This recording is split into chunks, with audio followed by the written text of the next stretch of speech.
Hello and welcome to another episode of Just Jordan Things, where today we're going to be doing a very special unboxing. My Ultrahuman Ring came in. This is a disclaimer that the brand did send me this to do a review on for you. Oops.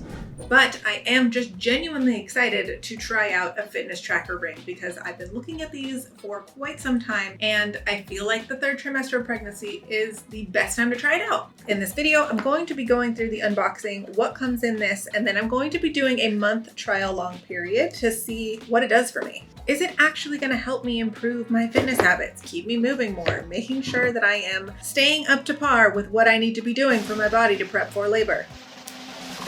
Look at it. Oh. It's incredibly lightweight. We'll start off with that as a review. You can see here, not me, the ring. It's too bright outside. Let's pull it in for a close-up. That's what the influencers do. You can see the inside of it where it measures all of your vitals. Probably the first thing you're supposed to do is not to put it on. But that's okay. Decode the science of your sleep and recovery. This is kind of the main purpose I want to see this because y'all know I ain't getting any sleep right now. Do I need to be taking more naps in the day? Maybe, probably. Now the reason I'm going to be doing a 1-month trial to test this out and give you the accurate results to see a painted picture is because it takes 14 days to calibrate at the start. So half of that time is really just figuring out my routines, patterns, and baselines. And then the next 2 weeks is the actual trial of what it's showing me. Getting started. Of course there's an app. There's always an app. I do love that companies put a QR code so that you can just easily go find the link. Very intuitive. Ooh, and its nifty little charging stand here is really cute.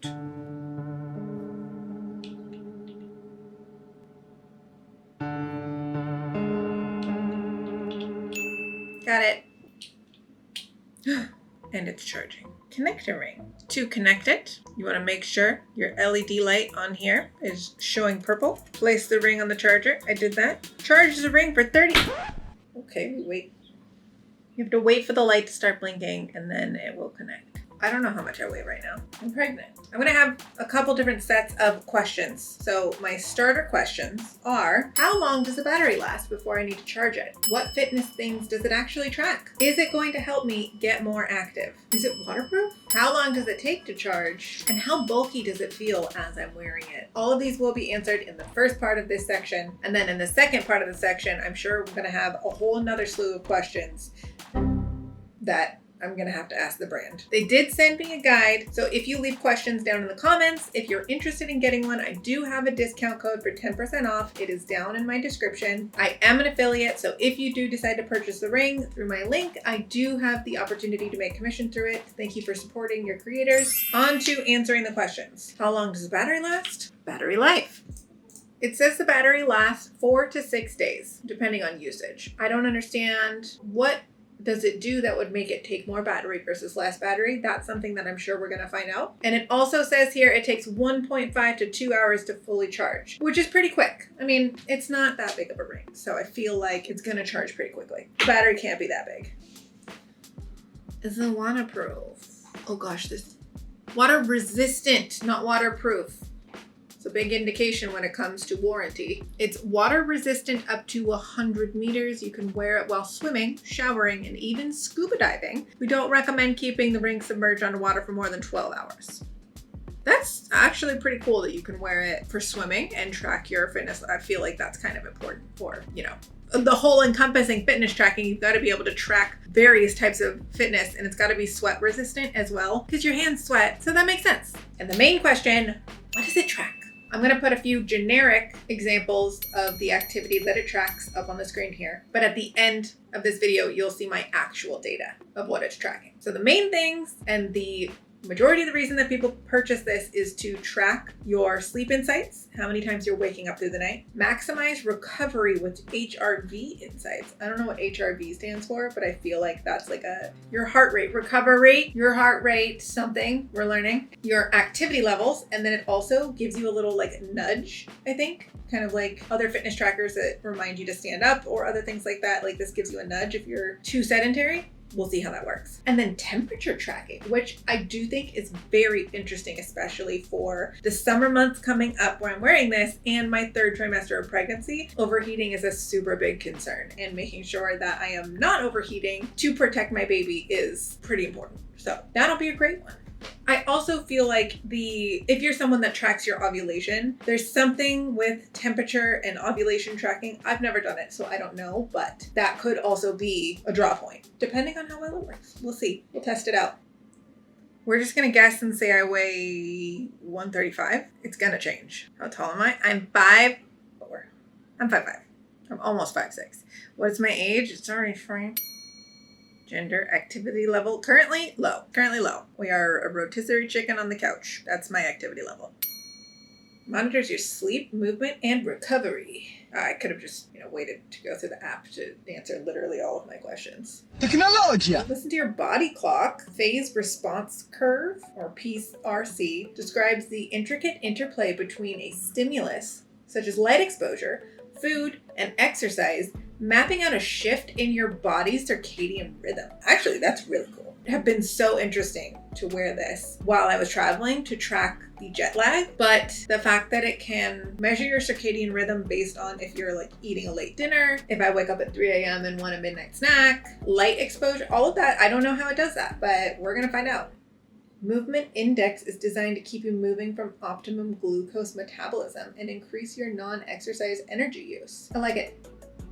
HRV insights. We still don't know what HRV stands for. Body's recuperative capabilities and its readiness to take on the day. Grant actually has something that he pays for, an app that tracks his recovery rate, and it's really insightful and helpful for him because sometimes he's just like, I don't know why I feel so tired, but it's in my workout schedule that I should work out. And then he checks his recovery rate and he's like, oh, I should not be working out to the intensity that I thought I was going to today. So that'll be a really interesting one to see how low my recovery rate is every day, because I am running a marathon here. We're doing something more important than working out right now, but we still got to get on that pregnancy ball and do our stretches. Meet the cycle and ovulation power plug. So it does do ovulation tracking. That's really cool. Of course, there's an update. There's always an update now. It's an update every 5 minutes. Sitting hurts. Standing hurts. Everything hurts. We're at that stage of pregnancy. I did end up getting the size that can go on my middle finger. And when my fingers start to swell in pregnancy, I can move it to a smaller finger.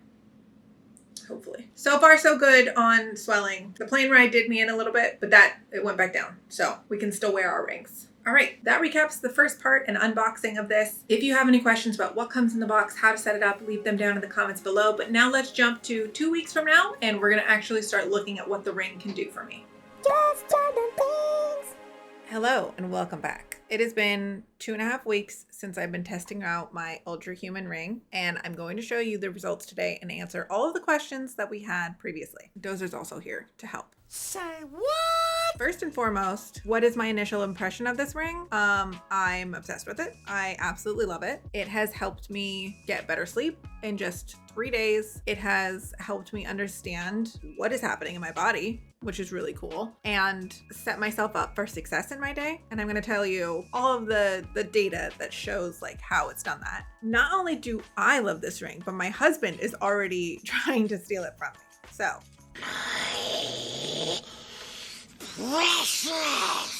That's my initial plug. Now let's go into the app and see some of the data that I can show you. One of the big questions I had was how long does it stay charged for and how often do I need to charge it? That question varies depending on the mode that you're in. So there is a chill mode, which you probably only have to charge it every 4 days, 5 days maybe. And then there's the advanced mode that collects like every single piece of data and checks in more frequently. And that one you have to charge every 3 days. I have been putting it on the charger every other day for like 20 minutes at night, just before I go to bed, like while I'm brushing my teeth, while I'm doing my face wash, my nighttime routine. I'll put it on the charging stand and then put it back on right before I fall asleep. That's worked for me. It's worked really well. I have another charger upstairs in my office. So if I'm just kind of like sitting there doing nothing, sitting for a meeting, I'll plop it on the charger for an hour and it's good to go when I'm done. What I have found is really interesting is how it tracks my stress cycles during the workday. Okay, Excuse you. You done? Can't get your little butt. Oh, okay. One of the most informative data sets in this whole ring is the stress rhythm. Depending on how well you slept the night before, it will give you a range of how much stress you can tolerate during the day. And then it will break down your different stages of whether you're relaxed, you're stimulated, are you going on a walk, are you exercising, or are you stressed? And what's really interesting, I've seen a lot of stress come up in my nightmares, which was fascinating to see. Because, you know, you kind of like wake up and you like look at the clock and you're like, oh, it's 3 a.m. Okay, whatever, I'm going back to sleep. And then you look at the spikes of your stress levels during those periods and see how stressful the dream was. It's just really interesting insights to see. Let's see if I can find a couple. Oh yeah, this is a good one where I had 2 different nightmares that night and I woke up. Here's the night that Daisy got sprayed by a skunk. Right as we were getting ready to go to bed. You can see the stress spikes up there. What I really like about this is how it calibrates your stress threshold. So it shows you what you can do to not only mitigate stress during the day if you're feeling stressed, but what you can do to kind of like improve your day throughout the day. If you're having like a spike at this time every single day, like, is there something you need to do? Like meditate or take a break, take a walk, like do something to break up the amounts of stress you're feeling.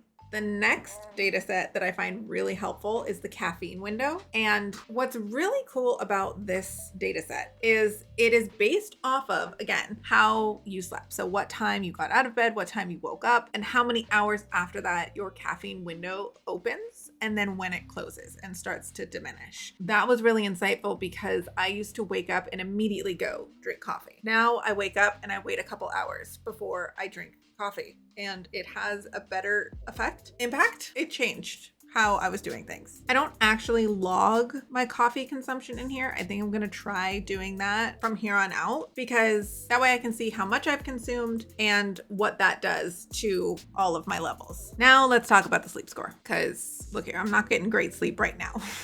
Some nights though, I've gotten really good sleep, and it's because I'm following the recommendations of the wind down times and making sure I'm not watching a screen or looking at my phone. The sleep index was really helpful to see my time in bed versus total sleep time that I was asleep versus just like laying in bed, and then the different categories of sleep that I was getting. Quality rather. So it breaks it down into sleep efficiency, temperature, restfulness, consistency, total sleep, heart rate drop, and restoration time. So these are all different factors that you can impact with different things. And then if I scroll down a little bit, it shows the sleep stages. So however much time you're awake, your REM sleep, your light sleep, and then your deep sleep. And then how many times you move in bed, which the night I'm looking at right now was a lot of movement because I could not get comfortable. The way I changed my sleep score by 5 points in the first 3 days was just by taking the recommendation of not looking at my phone an hour before I was trying to go to bed. So that alone helped instantly. The next thing that I was not expecting was my temperature. So I was getting overheated in the middle of the night and that was waking me up. So we cranked down the air conditioner a couple degrees so that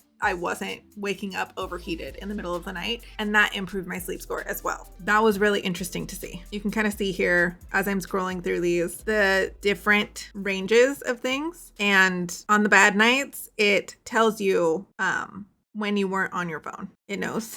We're pretty good about going to sleep at the same time most days. On the weekends, it can get we stay up late sometimes. And by late, I mean like 10 o'clock. The next cool thing that I don't use right now, but I will use in the future is this dynamic recovery score. And this is the thing that Grant is most coveting of this app. Is it shows you what your like load capacity is for the next day. So if you do have a rigorous training schedule or you're working out a lot, it shows you kind of like your body's capacity for how much you can do without like overloading it. It shows you your heart rate intervals and your zones, the trend of what your heart rate is doing if you are trying to improve your cardio, or looking at happening over there. Hi, buddy. Dozer's having the time of his life. Anyway, this is the score that I'm not directly using right now, but as I am working on getting back into fitness and working on getting back into shape after I have my baby, this one will be super helpful, especially when I'm not getting sleep throughout the night or if I'm taking care of a baby all day. Knowing what that capacity is for me is going to be super helpful to not overtire my body. There's another cool one that just popped up for me because I've been wearing it for 2 weeks that calibrated my brain age, which was really interesting.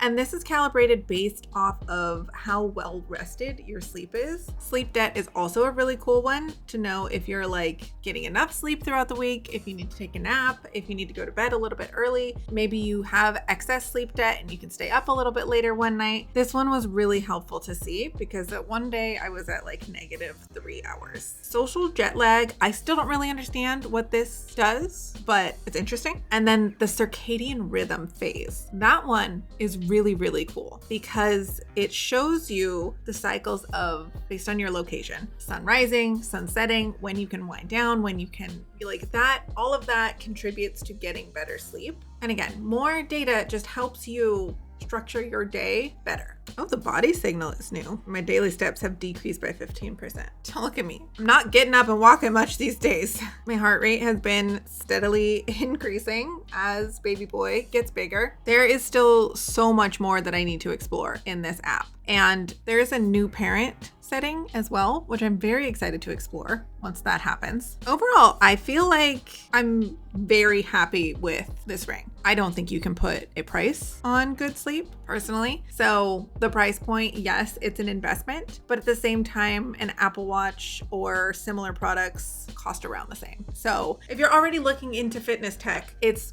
well within the margin of what is comparable in the industry, in the market. It's way more discreet and lightweight versus wearing a band or a watch. I was always kind of like, would this be too bulky? Is that fitness ring just kind of like getting in the way? I forget about it. I don't notice it. It's really easy to wear, which is nice. I did get it to wear, my fingers are a little swollen right now. I did get it to wear on my ring finger, but we've had to move to my middle finger. But honestly, I like the middle finger more. It stays out of the way more. Not having to charge it for 3 days, also really like that. And then being able to sleep with it and getting those sleep insights, definite benefit of wearing a smart ring versus a band or a tracker that you have to charge overnight or right before you go to bed. I am an affiliate with Ultrahuman, so if there was anything you liked about this ring and you want to try it out for yourself, I do have a discount code below, and I appreciate you supporting me by buying things through my affiliate links. If you have more questions or want me to explore any of their features, please let me know in the comments and I will do a follow-up video for you. As always, thank you for liking and subscribing, and if you have any other tech that you would like me to test out next, let me know. Bye!